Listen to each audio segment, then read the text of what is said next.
Bonjour à tous et bienvenue sur cette nouvelle vidéo de la chaîne Météo Tropicale.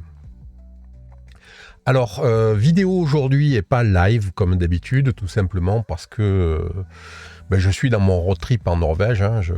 Je gagne du terrain vers le nord chaque jour un petit peu plus. Et là, c'était pas simple pour moi aujourd'hui de faire un live, même plutôt assez complexe dans mon planning. Donc, voilà, ça me permet d'enregistrer tranquillement et de diffuser sans avoir trop de pression. Et compte tenu que la situation n'est pas très problématique sur l'Arc-en-Ciel, ça pose pas de soucis majeurs. Donc on approche de la fin de la saison, en effet, comme je l'indique ici sur la miniature. Dans 3 semaines exactement, elle sera clôturée.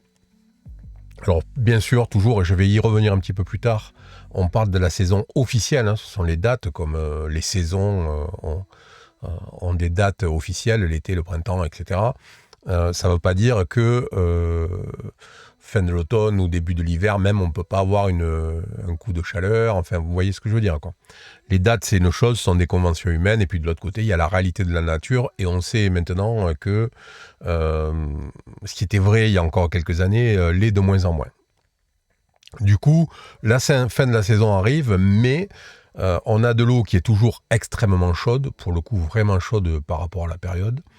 Et donc ça aussi on va le voir plus tard, et du coup ça laisse planer quelques petits doutes. Alors pas trop sur l'Atlantique, pas trop sur la région de développement majeur ici, hein. On va le voir, qui est assez safe maintenant.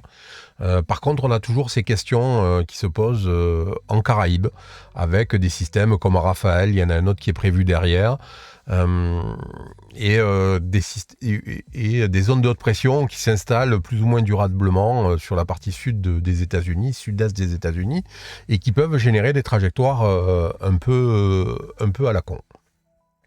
Donc voilà de quoi on va parler aujourd'hui.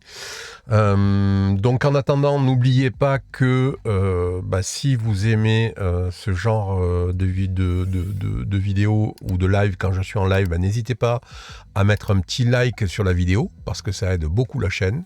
N'hésitez pas à vous abonner si vous n'êtes pas abonné. Alors bon, bien sûr, la saison se termine dans 3 semaines, mais il va y avoir des vidéos intercalaires pendant toute la période hors saison, pendant les 6 mois hors saison, puisque 2 fois par mois, je pense en moyenne, je vais essayer de rester sur ce rythme-là.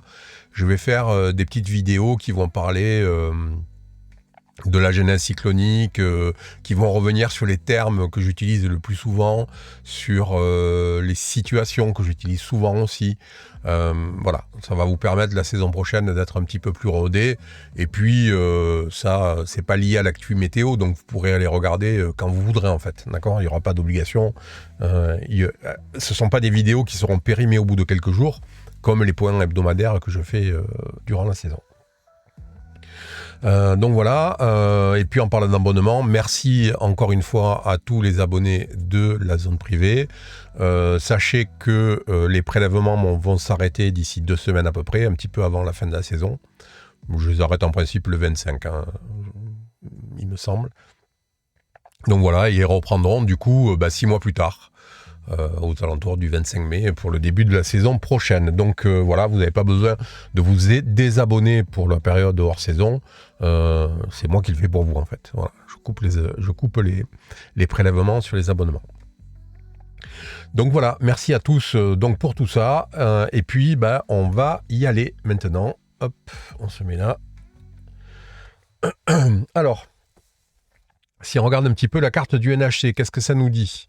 Ça nous dit qu'on a encore 2 systèmes qui sont suivis. Pour le 10 novembre, c'est plutôt pas mal, hein. Normalement, on commence à en avoir quasiment plus. On a Raphaël qui est ici et qui est en train de nous faire une danse du ventre, là, un petit peu au milieu du golfe du Mexique.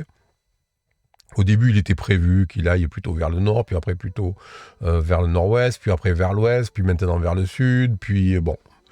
En tout cas, il réduit d'intensité parce que les conditions ne sont pas très bonnes. Donc voilà, il a touché quand même Cuba en catégorie 3, hein, donc c'était un ouragan majeur début novembre sur Cuba. Ça c'est pareil, c'est déjà, ça arrive, hein, mais c'est quand même extrêmement rare. Et on a une petite onde ici dont le risque de renforcement est très bas. C'est le système qui a, la semaine dernière, amené pas mal de pluie sur la moitié nord de l'Arc-en-Tillet quand il était ici, et qui donc est venu amener beaucoup de précipitations sur les îles du Nord et sur la Guadeloupe notamment, et qui s'est déplacé comme ça, avec toujours un risque. Bon, j'en ai pas parlé cette semaine nulle part, parce que quand il était ici, tout simplement parce que les risques sont faibles, et puis les conditions étaient vraiment pas favorables du tout, avec beaucoup de cisaillements. Donc bon, c'était de la pluie, hein, vous avez eu de la pluie, j'ai vu ça, mais il n'y avait pas de risque particulier. Donc en dehors de ces deux systèmes, le NHC ne suit rien d'autre. À noter que Raphaël, donc c'est le A, B, C, D, E, F, G, H, I, J, K, L, M, N, O, P, Q, R. Donc c'est le 18e système de la saison. Donc vous voyez que par rapport au... Bon, on n'est pas au 23 qui était prévu en avril, mais en juillet, déjà, on est redescendu à 20 sur la prévision. Donc vous voyez que même juin, hein, début juin, ils sont redescendus à 20 sur la prévision, je crois, ou juillet, je ne sais plus. Non, juin, elle n'avait pas bougé, c'est juillet. Donc juillet, on était passé à 20, ce qui fait qu'on est à 18. Il est possible qu'il y en ait encore un qui arrive dans cette zone-là. On pourrait être à 19. Donc finalement, vous voyez que les prévisions ne sont pas aussi mauvaises que ce que les gens ont bien pu vouloir dire ces 2 derniers mois. Et que autant la saison est atypique dans le sens où elle a eu des grosses périodes d'activité, puis de très longues périodes de calme absolu. Et ça, on y reviendra sur le briefing que je ferai le premier dimanche de décembre, comme chaque année. Sur le débriefing, de la saison. Mais quand même, on se rapproche, on est au-delà des saisons moyennes, hein, qui sont à 13-14 à peu près. Donc on est à 18, on a déjà bien passé la moyenne. Donc on a vraiment une saison plus active que d'habitude. Par contre, elle est un peu moins active pour l'instant que ce qui a été prévu, bien moins active que ce qui a été prévu en avril, et un peu moins active que ce qui a été prévu à partir de juillet. Mais on pourrait être à 19 à la fin de la saison, ce qui en fait quand même en effet une saison plutôt active. Alors, si on regarde un petit peu la situation en Atlantique, au niveau de la pression, on voit que c'est la pagaille, pour le coup, encore vraiment. Hein. Donc on a... alors on va parler un petit peu de la proximité européenne, puisque le Vendée Globe est parti aujourd'hui, donc je vais faire passer 30 secondes pour en parler. Donc vous voyez, il y a 2 zones de haute pression qui sont côte à côte, avec 2 petites... c'est pas des zones de dépression, puisque c'est en 1023 et 1024. C'est un artefact d'affichage. Donc on a une zone de haute pression ici, en fait, tout simplement, avec une dorsale vers le nord. Et ce qui fait que, si vous voyez, il n'y a pas de vent du tout. Il y a entre 0 et 5 nœuds de vent.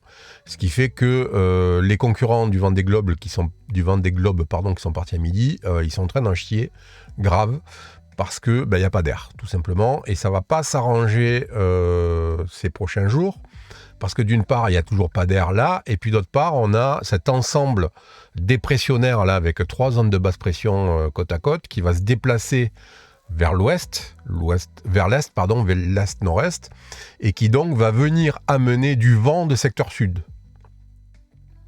Et donc quand ils vont se retrouver par là, ils vont se retrouver avec du vent de secteur sud, et ça va leur compliquer quand même plutôt pas mal la tâche. Donc voilà un petit peu pour ça. Autre petite info, c'est que il y a potentiellement encore quelque chose qui va passer sur l'Espagne cette semaine. On a une dépression de l'altitude qui est en train de descendre là, et qui va amener probablement pas mal de pluie encore sur l'Espagne, qui s'est tapé... du coup, je vous l'avais dit dimanche dernier qu'il y avait la tempête, je ne me rappelle plus comment elle s'appelait ici, qui a encore généré pas mal de précipitations et des grosses crues et vraiment des problèmes. Il y a encore une dépression, et encore derrière, il y a toutes ces dépressions-là qui sont en train d'arriver.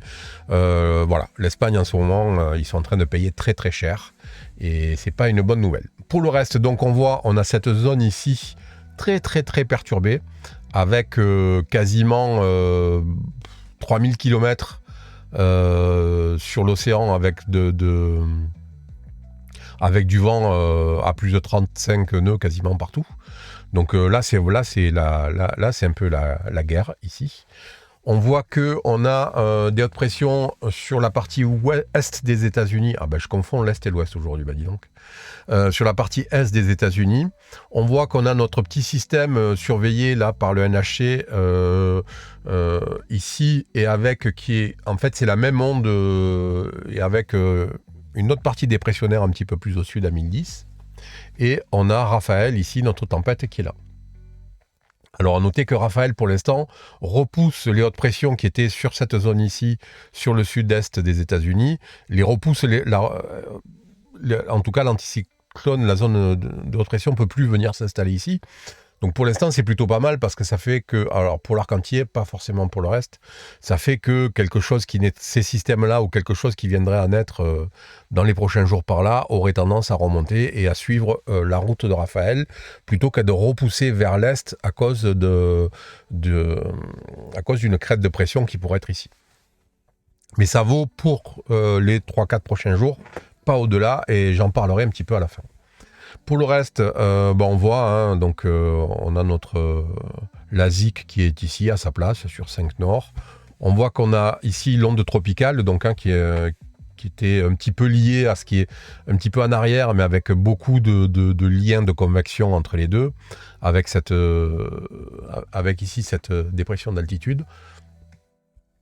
Et donc qui est passé ces derniers jours, c'est cette onde-là qui a créé un petit peu de situation pluvio-orageuse et de précipitations sur la moitié nord de sur le centre de l'Arc-en-Ciel, ces derniers jours, ce qui explique que la Guadeloupe est toujours en vigilance jaune, je crois.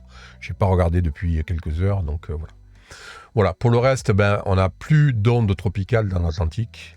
Alors ça, c'est une première. Depuis maintenant 3-4 mois, c'est la première fois qu'il n'y a pas une seule onde tropicale, et on va vite comprendre pourquoi un petit peu plus tard. Alors, au niveau satellite, on voit bien, vous voyez, on a ici ce système-là d'altitude qui est là, on a l'onde tropicale qui était là, qui est passée, mais on continue à avoir des retours du fait du cisaillement, on continue à avoir des retours d'altitude sur quasiment toute la moitié nord de l'Arc-en-Ciel, ce qui continue à générer des précipitations, et c'est en partie pour ça que la Guadeloupe est toujours en vigilance jaune. Mais on voit que derrière, l'Atlantique est plutôt calme. Et encore une fois, on va voir juste après, dans 2-3 slides, pourquoi. On a ici, c'est la ZIC, donc ce ne sont pas des ondes tropicales, c'est pas une onde tropicale, c'est de la convection qui est due à la zone perturbée de la ZIC, donc pas de risque de renforcement là-dessus du tout, et pour plusieurs raisons. Au niveau température, là c'est étonnant, on est quasiment mi-novembre, on a toujours 30 degrés sur l'Arc-en-Ciel, sur tout le pourtour de l'Arc-en-Ciel, c'est quand même assez fou, quoi. C'est vraiment une situation très très particulière, quoi.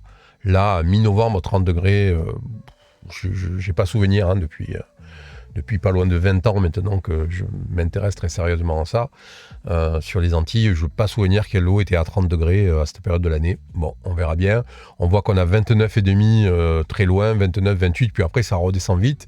Mais quand même, normalement, à cette période-là, on est en dessous des 26 partout, là. On est à 26 ou en dessous dans toute cette zone-là. Donc c'est quand même toujours un petit peu chaud dans cette zone-là, et toujours très chaud sur l'Arc-en-Ciel et très chaud sur la mer Caraïbe, et c'est relativement important.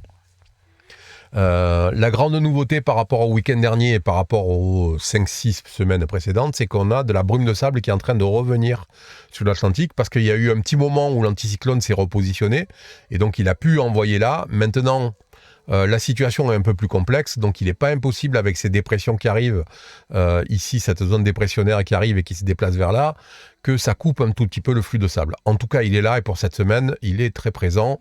Donc voilà, grosse nouveauté maintenant aussi avec le fait qu'il n'y ait pas d'onde, et c'est totalement lié, c'est qu'on a beaucoup d'air sec et de sable maintenant sur l'Atlantique.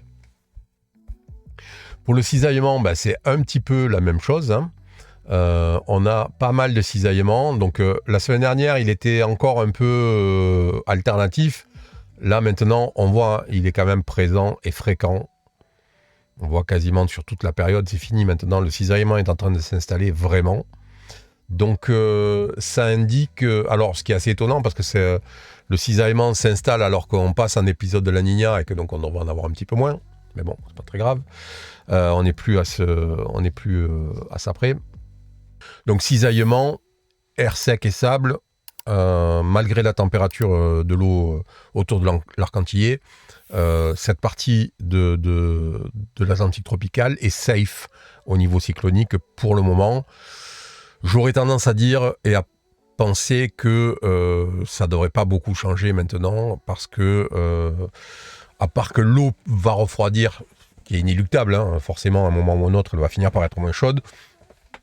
Sinon, les conditions de cisaillement ne devraient pas trop se calmer normalement maintenant, et on peut penser que à terme l'anticyclone reprenne un petit peu sa place par là et donc ramène encore du sable et de l'air sec. Donc voilà, on peut penser que les risques cycloniques qui viennent de l'océan Atlantique sont désormais extrêmement faibles. Je ne vais pas dire nul, mais extrêmement faible. On n'est pas à l'abri d'un Barbadien, bien entendu, parce qu'on voit, hein, dans cette zone-là, on sait qu'on a toujours un cisaillement plus faible qu'ailleurs, sauf vraiment quand on a une oscillation comme ça. Donc l'eau est chaude, on voit que le cisaillement est un petit peu plus faible, et on sait qu'il y a toujours un petit peu moins de sable et d'air sec sur le sud de l'arc. Donc ça fait partie des choses du mai que j'ai indiqué sur la miniature. La saison se termine, mais c'est relativement safe. Un Barbadien ne peut pas être totalement exclu. C'est peu probable, mais il ne peut pas être totalement exclu. Mais ce qui nous intéresse le plus, finalement, c'est pas tant ici. Si on regarde un petit peu la prévision de précipitations pour la semaine sur l'arc antillais. Donc on voit, on a toujours des débordements dus à toute cette activité ici sur le nord de l'arc, hein, sur les îles du Nord. Donc c'est toujours là, on voit, ça continue, ça a même tendance à se renforcer un petit peu. Par contre, le reste de l'arc, il pleut, mais c'est plutôt modéré. Il y a de la pluie, c'est encore normal, hein, on est en novembre, donc il peut y avoir encore un peu de pluie. Mais c'est relativement modéré. En tout cas, on voit bien qu'on n'a pas de grosses traces jaunes qui indiqueraient qu'une onde tropicale puisse s'approcher. Donc attention, sur l'extrême nord de l'arc, il y a toujours des précipitations. Par contre, sur le reste, ça commence à devenir un petit peu plus calme. Alors, au niveau de la prévision maintenant du GFS, alors je l'ai centré non plus sur l'Atlantique, hein, puisque on a vu que c'était plutôt safe. En tout cas, pour cette semaine, c'est safe, c'est clair. On verra ce qui va se passer après. Pour le reste, donc on a donc Raphaël qui est ici. On a notre zone perturbée qui est plutôt par là avec un petit peu de vent. Voilà, Raphaël se déplace. Notre zone perturbée s'éteint doucement. Raphaël en faisant du surplace, s'affaiblit parce qu'il est dans une zone de cisaillement. Et puis finit par s'éteindre rapidement. Hein, là, c'est à 4 jours, à mon avis, ça devrait être, même pas à 3 jours, ça devrait être terminé. Et on voit que pour le reste, on a un nouveau système qui est attendu ici, là, un petit peu comme au Raphaël. Et on va y venir à ça après. Et qui est prévu pour avoir une trajectoire assez nord-ouest. Alors, en fait, ce que je voulais vous montrer, c'était ça.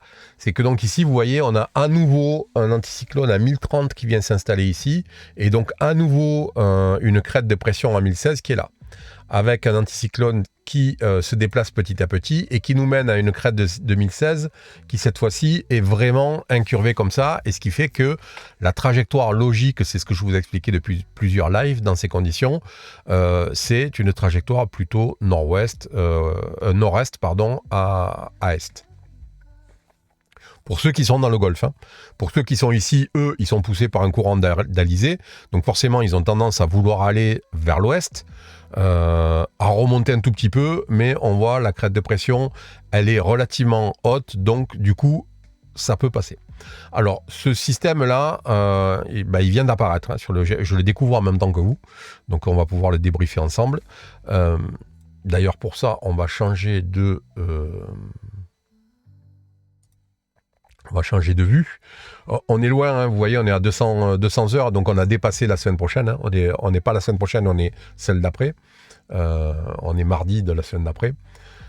Donc vous voyez, on a un petit système là qui en fait, qui naît sur place littéralement, ou qui arrive peut-être un petit bout de basse pression qui descend. En tout cas, ça va pas traverser l'Atlantique, hein, clairement.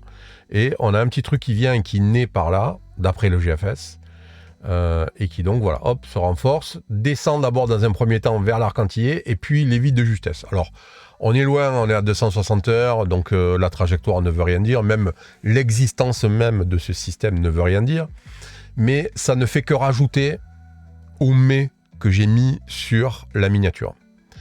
C'est-à-dire que, et c'est à ça que je veux en venir sur cette vidéo, cette saison est très atypique, comme sont les saisons de plus en plus maintenant depuis, on va dire, 2017, grosso modo. La bascule, elle est vraiment de 2017. Donc ces saisons sont de plus en plus atypiques, et tout ce qu'on a l'habitude, historiquement, de savoir, par exemple, les vieux, les pêcheurs, enfin bon, tous ces gens qui ont des habitudes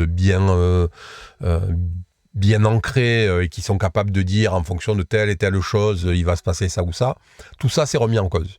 Et bien entendu, au-delà de ça, de ce qui peut être considéré comme des croyances, moi personnellement, les vieux pêcheurs, je les ai toujours un peu écoutés parce que ils ont un vécu qui fait qu'ils ont quand même l'habitude.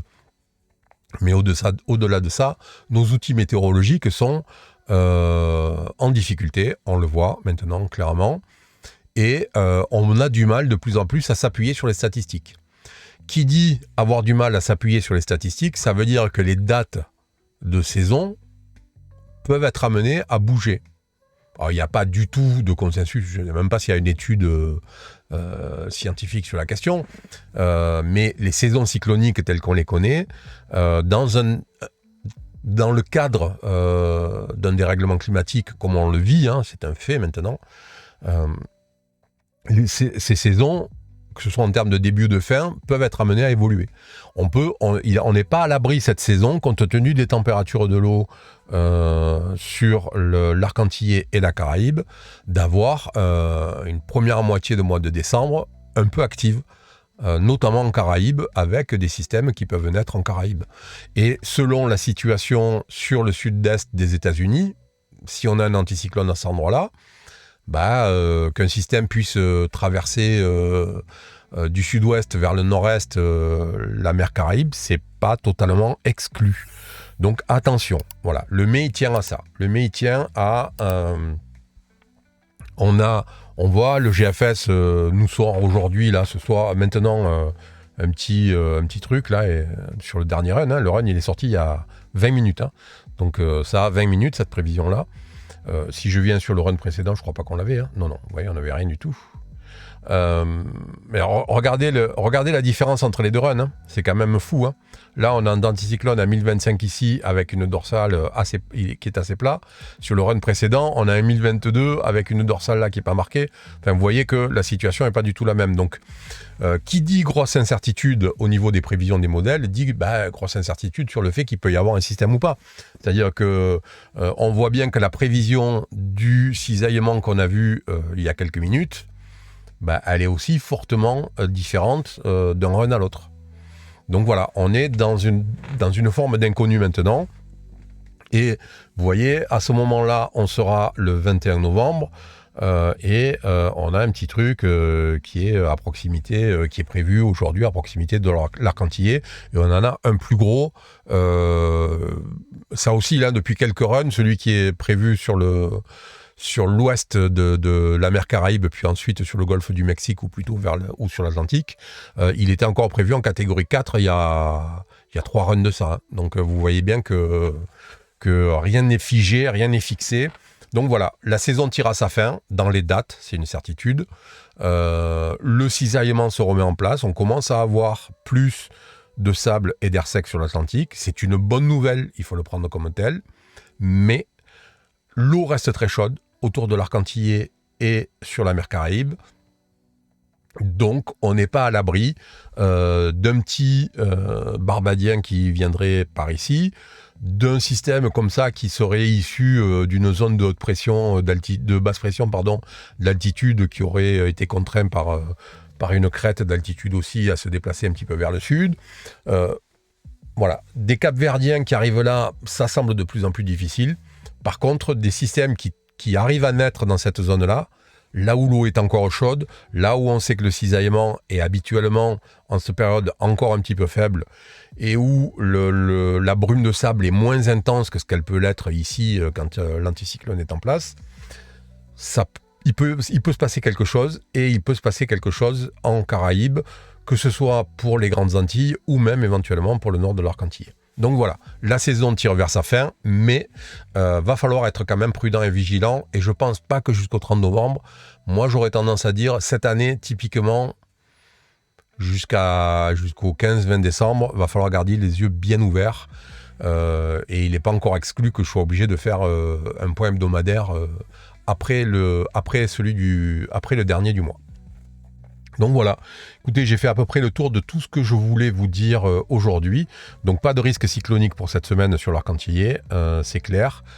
Derrière, il y a très peu de certitudes, pour être honnête, on n'en sait rien. Et donc voilà, il va falloir être attentif, et il va falloir que je continue à faire une veille météo durant mon road trip, ce qui est assez amusant. Pour vous dire, là, ce soir, je suis pas loin de la ville de Trondheim, et il fait -2 dehors. Donc j'ai mon chauffage qui tourne une bonne partie du temps. Je perds un jour, pour vous donner une idée, entre l'endroit où j'ai débarqué à Bergen et là où je serai en milieu de semaine prochaine, c'est-à-dire au niveau du cercle polaire, la différence entre l'heure de coucher de soleil, c'est 45 minutes. Donc je perds le même jour, la différence c'est 45 minutes. Donc en plus, on va vers le 21 décembre, donc on va vers l'hiver météorologique, vers l'hiver calendaire, pardon. Donc ça perd déjà 2-3 minutes de soleil au coucher par jour. Et en plus, au fur et à mesure que je vais vers le nord, j'en perds aussi. Donc là, quand je serai au niveau du cercle polaire, c'est facile. Le soleil ne quittera plus l'horizon pendant une semaine à peu près. Et ensuite, je ne le verrai plus pendant 6-7 semaines environ. Il n'y aura plus du tout de soleil. Donc voilà, j'espère que la semaine prochaine, je pourrai vous faire un live normal. Il n'y a pas de raison, mais sait-on jamais. J'espère en tout cas, je ferai tout pour pouvoir le faire. Je pense que je serai stationné justement sur le parking du cercle polaire à ce moment-là. Donc il n'est pas impossible que là je sois à -10, -11. Ça fait partie des températures normales pour cette période-là, à cet endroit-là. On verra bien. Donc écoutez, je vous souhaite une bonne semaine à tous.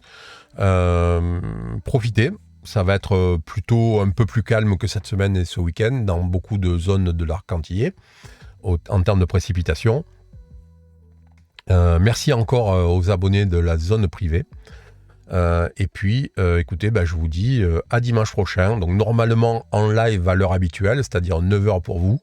Mais sait-on jamais, s'il y a des problèmes, ça sera la même chose, c'est-à-dire une vidéo publiée à 18h le soir. Voilà, je vous souhaite une bonne... pour le coup, votre dimanche est terminé, puisque d'habitude, je vous ai à 9h du matin. Là, c'est 18h. Donc, bonne soirée de dimanche, et puis bonne semaine, et on se retrouve dimanche prochain. Allez, salut. Météo Tropica.